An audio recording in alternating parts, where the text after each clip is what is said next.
¿Sientes que el estrés te gana la batalla día a día? ¿Sientes que estás perdiendo cada vez más la conexión con tu alma, con tu verdadero ser, con tu espíritu? ¿Necesitas volver ya a tu esencia?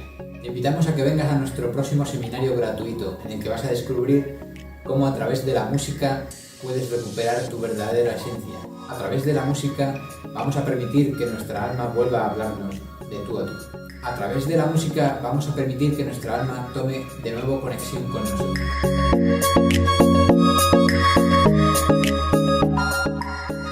Hola, mi nombre es Pedro Manuel Serena, escritor de varios libros de autoconocimiento y autoayuda, emprendedor en múltiples disciplinas y coach personal, especialista en estilo de vida.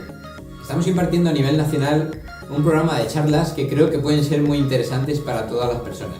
Todas nuestras charlas y formaciones se basan principalmente en el coaching.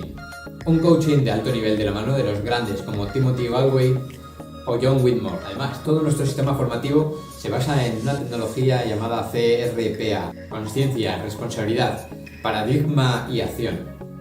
Nos gusta divulgar este tipo de información porque creemos que puede ser de alto nivel y de alto impacto para todas las personas.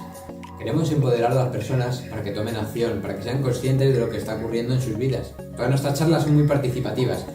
No solamente son teóricas, sino también son prácticas y además son muy divertidas. La gente se lo pasa muy bien en nuestras charlas.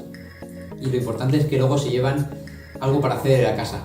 No solamente salen de ahí y ya se les olvida, sino que se llevan deberes, ¿no? Los deberes para casa. A través del coaching es la propia persona la que se empodera y la que va encontrando su verdadero camino. Nosotros confiamos plenamente en estas charlas y creemos que estamos haciendo una labor magnífica para su divulgación y para que todo el mundo pueda tener acceso, por eso son gratuitas. Estamos impartiendo charlas gratuitas por todo el territorio español y ahora nos estamos centrando en la Comunidad de Madrid. Estoy completamente seguro de que os ha gustado la información que hemos visto en esta presentación. Comparte esta invitación con las personas que creas que les pueda servir y que se vengan también al seminario, pues es gratuito. Estáis todos invitados. Allí os espero.